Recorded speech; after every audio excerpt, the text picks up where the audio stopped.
right, I'm here with legendary Coach Ken Crawford from T-Town. Ken, this is a great meeting today of all these coaches. You got a lot of friends here and a lot of competitors that you go way back with. Talk about how cool this is today. Well, to me, it's just wonderful. I'm just honored to be here, to be honest with you, with these great guys, great friends, great coaches.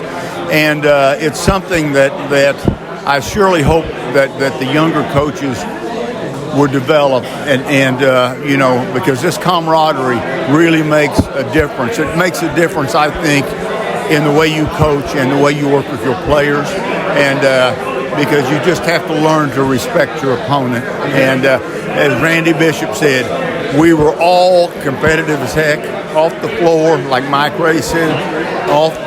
On the floor, we were competitive. Off the floor, great friends. And and a lot of the coaches here have kind of developed their own coaching trees, too, because there's been a lot of coaches come out of these older coaches here, including yourself. Well, thank you very much for saying it. It's always a pleasure to watch your young kids go on and coach. I've got John Nieberg, he's coaching over at Altamont. Kyle Weber's coaching at Pleasant Plains. Kent Nieberg at T-Town, obviously. And, we've got it, they're strung out through the years. But it is great. You see some of the coaches that Coach Felling worked with.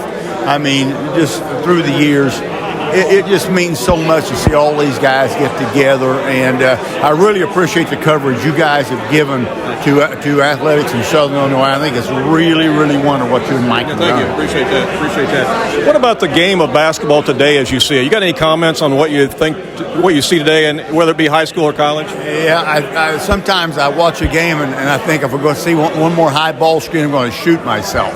But, it's just – I don't see the movement away from the ball. I thought one of the great things, whether you like it or not, the coach who coaches at Connecticut, whether you like him or not, his teams do move the ball and they move people. I see anymore a lot of people moving the ball but not moving people. And I like to watch the teams that are coming down the floor, and within 15, 20 seconds, you're seeing 5 or 6, 7 screens, Today, it's a lot of the teams, it's the same thing. Put two guys in the corner, okay, run a high ball screen, and I think it gets a little monotonous. And, so then before long, shot clock's expiring, somebody's throwing up a three. Yeah. So I don't think there's as much defense being played today either, because back in your day when you coached there at T-Town, your teams were known for defense. You guys defended really well. Well, it's difficult, too, I think, to teach defense in a way, for one thing, because you don't know how it's going to be officiated. I was talking with Andy Pullen on the way up here, and Andy was a great official. And I said, Andy, I don't know when I watch a game anymore what is a foul and what isn't a foul. Yeah. And that makes it difficult to teach defense, And you also don't know what is a traveling violation anymore. Oh, absolutely. No, I do not know what the traveling is. And I think teams are honestly, I do think teams are still playing defense. I think guarding the ball screen is and guarding the penetration sometimes can be difficult. But one thing I do see, I think it's a little easier,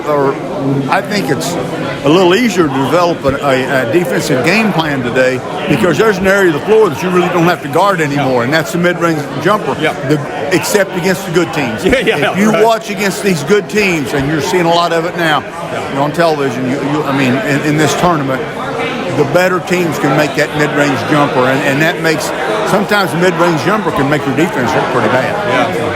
Coach Crawford, great to visit with you. Enjoy yourself today. Thank you very much. I appreciate it. Thanks a lot. Okay, thanks.